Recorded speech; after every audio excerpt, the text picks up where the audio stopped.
I never thought I'd find myself standing in my luxury penthouse, staring down at my parents who were begging on their knees. Life has a way of coming full circle, I suppose. But let me start from the beginning because you need to understand how we got here. Growing up, our house had an unspoken hierarchy. At the top was my younger brother Michael, the golden child. Below him were my parents who existed solely to facilitate his success. And at the bottom was me, Emma, the family afterthought. We lived in a modest four-bedroom house in the suburbs of Boston. I had the smallest room, tucked away in a corner next to the noisy heating system. But at least it was mine, until it wasn't. I still remember that day clearly. I was 18, had just graduated high school with honors, and was preparing for my first semester at Boston University. I'd earned a partial scholarship, but was still going to need student loans to make it work. When I asked my parents for help with the tuition, they laughed. "We're saving for Michael's future," Mom said dismissively. "He's going to be a doctor. You should consider community college instead." Michael was 16 then, barely maintaining a C average, but in my parents' eyes, he could do no wrong. Every mediocre grade was just a phase. Every disciplinary issue was the teacher's fault. Meanwhile, my achievements were met with indifference at best. That summer evening, I was studying at my desk when Mom walked in without knocking. She looked around my room with calculating eyes, the way a real estate agent appraises a property. "Emma," she said, not bothering to sugarcoat it, "Michael needs more space for his gaming setup. His college applications will look better if he can start streaming on Twitch. You need to pack your things." I looked up from my textbook, certain I had misheard. "What?" "We're converting your room into Michael's streaming studio. You can sleep in the basement. There's plenty of space down there once we move some boxes." The basement. Our dark, damp basement where Dad stored his power tools and Mom kept her failed attempts at canning vegetables. Where the water heater made strange noises all night and spiders built their webs in every corner. "I'm starting college in 2 months," I said, my voice shaking. "I need a proper place to study." Mom's face hardened. "Michael needs this room more than you do. He has a future to think about." "And I don't." "Don't be dramatic, Emma. The basement is perfectly fine. Besides, you should be grateful we're still letting you live here while you attend that school." She said school like it was a dirty word, as if Boston University wasn't one of the top institutions in the country. I looked around my small room, at the wall where I'd marked my height every year, at the window where I'd spent countless nights stargazing, at the desk where I'd studied my way to a 4.0 GPA. All of it meant nothing to them. "No," I said quietly. "Excuse me?" I said no, I'm not moving to the basement. Mom's eyes narrowed. "This isn't a discussion, Emma. Pack your things. Michael needs the room by this weekend. Then I'll find somewhere else to live." She laughed, a sharp, dismissive sound that cut deeper than any insult. "And where exactly will you go? You have no money, no job." "Don't be foolish." I stood up slowly, my hands steady despite the trembling in my chest. "I'll figure it out. I always do. If you walk out that door," Mom's voice turned cold, "don't expect any help from us. Ever." I looked her straight in the eye. "I never got any help from you anyway." That night, I packed everything I could into 2 suitcases and a backpack. As I was gathering my things, I heard Michael in the hallway excitedly talking about where he put his gaming monitors. Dad was measuring the walls, discussing the best angles for lighting. No one bothered to check if I needed help or had a place to go. I had $2,743 saved up from my part-time job at the library. It wasn't much, but it would have to be enough. I'd been saving it for textbooks, but now it would have to cover something more basic, survival. As I dragged my suitcases down the stairs, I passed the living room wall covered in Michael's participation trophies and mediocre report cards. My academic awards and honor roll certificates had never made it onto that wall. They were stuffed in a box somewhere, probably in the basement where they wanted to put me. Mom and Dad were in the kitchen, discussing paint colors for Michael's new streaming room. They didn't look up as I passed. Michael was sprawled on the couch, playing video games, completely oblivious to the fact that his sister was being kicked out. I paused at the front door, waiting for someone, anyone, to say something, to ask where I was going, to show even a moment of concern. The silence was deafening. Finally, Mom spoke without turning around. "Close the door properly when you leave. We don't want bugs getting in." Those were the last words my mother said to me. Not "be safe" or "call us when you get there" or even "goodbye." Just a reminder to close the door, because even in that moment, keeping bugs out was more important than wondering where her daughter would sleep that night. I did close the door. Quietly. Properly. And as I walked away from the house I'd grown up in, dragging everything I owned behind me, I made a promise to myself. I would never again let anyone make me feel that disposable. I had exactly one person I could call, my high school best friend Sarah, whose parents owned a small house with a finished attic. When I explained my situation, they took me in without hesitation. The attic was small, hot in summer, and cold in winter, but it was mine. And unlike the basement my parents had tried to banish me to, this space came with something priceless: respect. Sarah's parents treated me like family, real family, not the kind that discards you for a gaming setup. They helped me apply for additional financial aid, co-signed a small student loan, and most importantly, believed in me. That first year was brutal. I took a full course load at Boston University while working 2 part-time jobs. Between classes, I served coffee at a campus cafe. After classes, I worked as a janitor in an office building downtown. Every night, as I cleaned other people's success, I studied my textbooks, propping them open on reception desks and window ledges.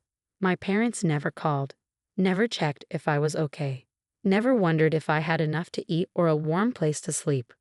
The only contact I had with them was through social media, where Mom constantly posted about Michael's journey to medical school, a journey that seemed to involve more gaming tournaments than studying.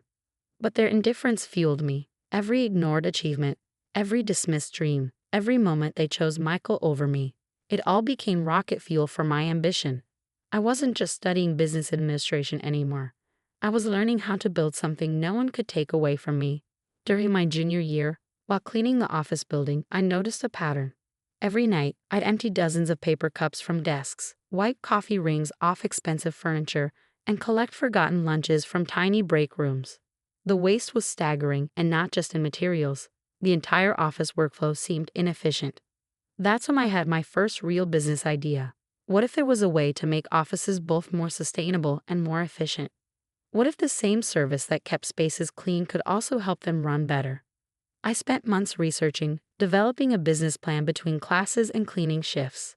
My professors became mentors, helping me refine my ideas. One of them even introduced me to a small business incubator program. By the time I graduated, I had more than a degree. I had a vision. EcoFlow Solutions would be more than just another cleaning company.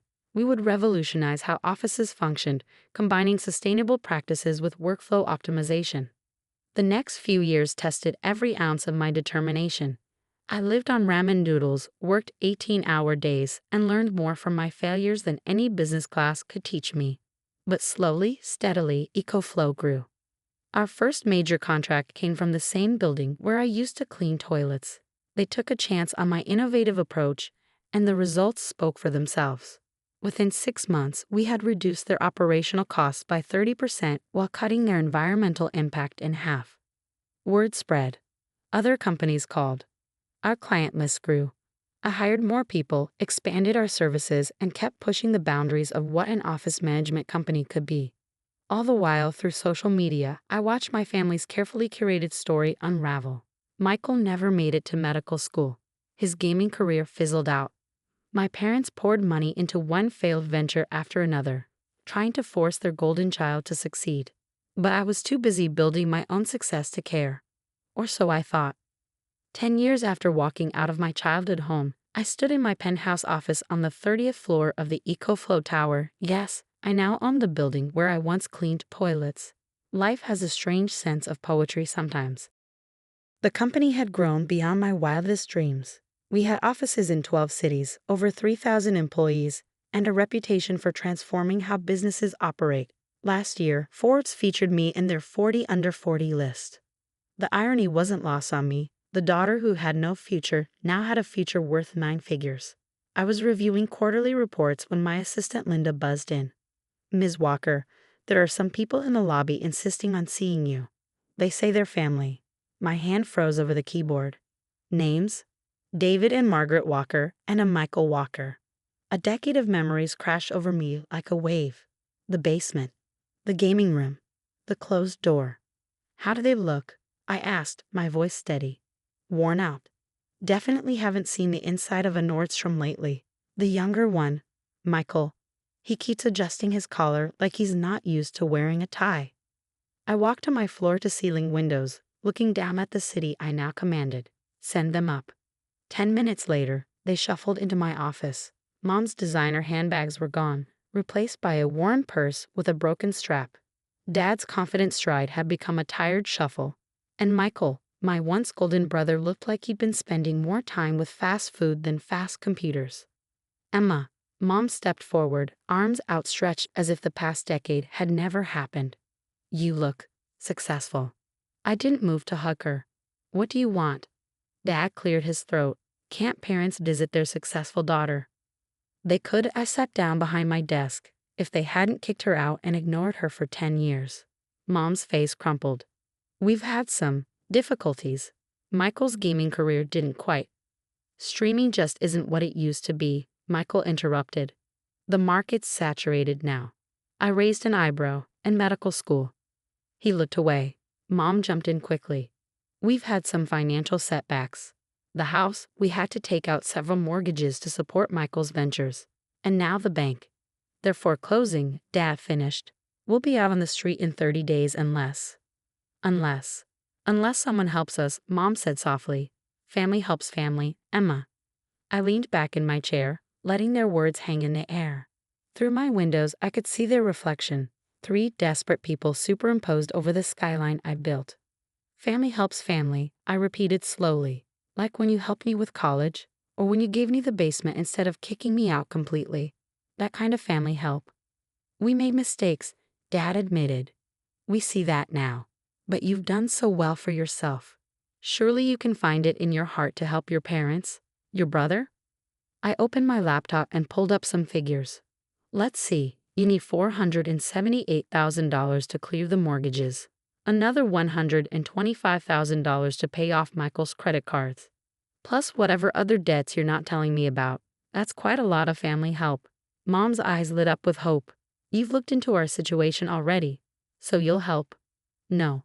The word fell like a hammer in the quiet office. But we're family, Michael sputtered. Family? I stood up slowly. Let me tell you about family. Family is Sarah's parents who gave me a place to live when you threw me out. Family is my first employees who worked overtime without pay because they believed in my vision.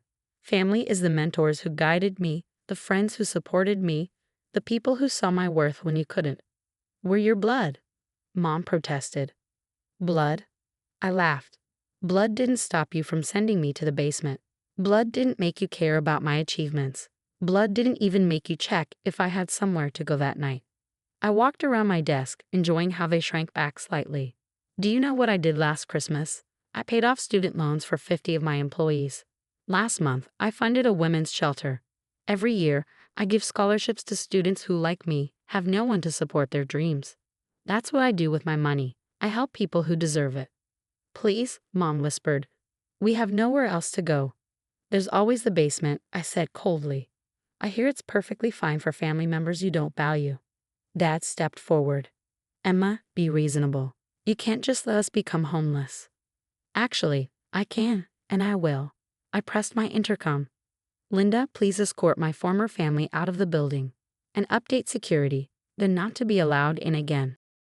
You heartless, Michael started, but Mom grabbed his arm.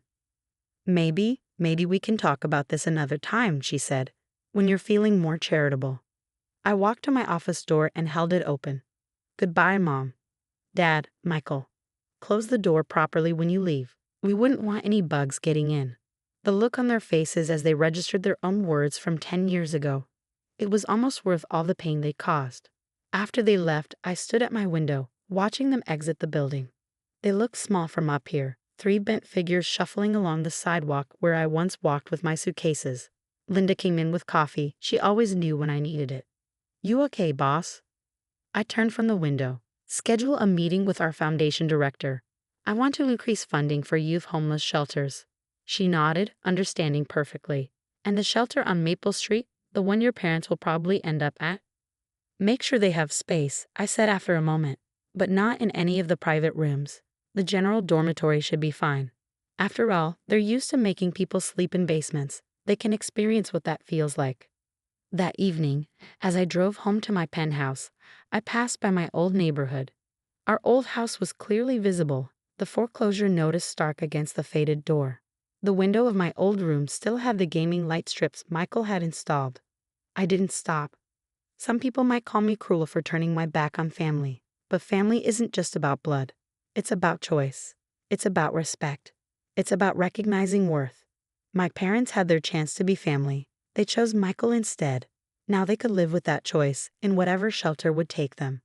Later that night, Sarah called. She still lived in Boston, running her own successful therapy practice. "I heard they came to see you," she said. "Mom told me she saw them leaving your building. They wanted money. And I sent them away with nothing." There was a pause. "You know what my mom said when I told her?" She said, "Good. Emma finally learned what we've known all along. She deserves better than them." I felt tears prick my eyes. "Your parents saved my life." "No, Emma, you saved yourself. They just gave you a chance, and look what you did with it." After we hung up, I sat on my balcony, looking out over the city. Below me somewhere, my parents were probably searching for a shelter bed. Michael was likely crashing on someone's couch, blaming the world for his failures. And me? I was exactly where I was supposed to be, at the top of the building I once cleaned, at the head of the company I built, in the life I created for myself. The next morning, I had Linda send a small package to my old house. Inside was a single key, the one to our old basement door. With it, I included a note. "Here's your key to success." It's about as useful as the streaming room was to Michael's career. By the way, the shelter on Maple Street has excellent basement facilities. Consider it a family discount, because that's what real family does. It lifts people up. It creates chances. It recognizes potential. And sometimes, just sometimes, it shows people who threw you away exactly what they lost. The basement of my building? I turned it into a business incubator for struggling entrepreneurs. Above the door, there's a sign that reads, "Rock bottom is a solid foundation." I should know. I built an empire on mine. Asterisk Emma. Petty? Maybe, but sometimes pettiness feels like justice when served cold enough. They say success is the best revenge. But I've learned it's not about revenge at all. It's about growth. About becoming so much more than they thought you could be. About building a life so full that their absence becomes irrelevant. I did keep track of them quietly. Mom and Dad eventually found a small apartment in a government-subsidized building. Michael married and divorced within a year, still living off whatever woman would support his next big idea. Sometimes, during charity events at my shelters, I'd spot them in line for meals. They never saw me. Or if they did, they never approached me again. Maybe they finally learned what I'd known all along, that family isn't a right, it's a privilege. And they had lost that privilege the night they told me to pack my things. Last week, a young woman came to my office seeking investment in her startup. As she pitched her idea, I noticed old scars in her story. Parents who didn't believe in her, siblings who got everything while she got nothing. I funded her project on the spot.